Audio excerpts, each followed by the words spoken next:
Hello friends नमस्कार।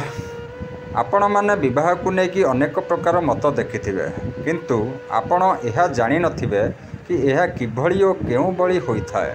आजिकाली सबु महिला पुरुष माने विवाह आगरू शारीरिक संपर्क रखिबा पई भल पाउछंती किंतु यह आम धर्म ग्रंथ अनुसार देखिबा पई गले पाप बोली कुआ जाए।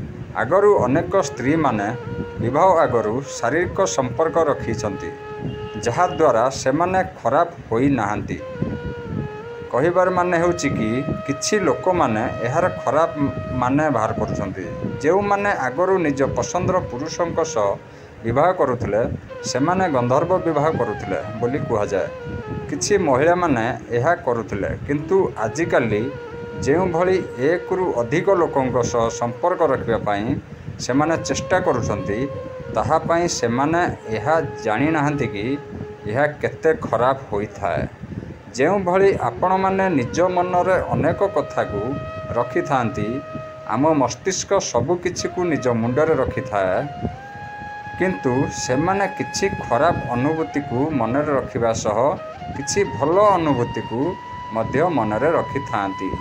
सेही भली आम शरीर जहाकु थरे छुई थाए किंबा कहा सह जदि संपूर्ण रूपे मिसिकी थाए तेबे यह शरीर श्रुति रे रखि थाए। आपण माने जानि कि आश्चर्य हेबे कि जेउ माने एई भली काम करि थांती सेमानंक शरीर रे अनेक प्रकार ऊर्जा प्रभावित होई थाए। आग काल रे एही सब को अटकाइबा पई विवाह प्रथा आरंभ होई थिला। आग काल रे पिशाच और राक्षस विवाह मध्य थिला जहा द्वारा सेमाने अलगा प्रकार विवाह करुथिले। राक्षस विवाह अनुसार परिवार लोकंक मत अनुमति नहीं जबरदस्ती जदि काहाकू पत्नी कराइबा पई बाध्य करा जाए एहाकू राक्षस विवाह कुआ जाए। जदि अचेतन अवस्था कही एक महिला को निज स्त्री करबा पई उद्यम करिथाए ताकू पिशाच विवाह कुआ जाए। कुआ जाए कि जेउ माने निज गोत्रर नारी मानक सह खराब व्यवहार करि थांती सेमाने गध जन्म नहीं थांती। यह सह यह मध्य कुआ जाए कि जेउ माने पर स्त्री को निज खुशी पाई व्यवहार करी नायिका को विवाह करि सेमाने हेटा बाग होई जन्म होई थांती।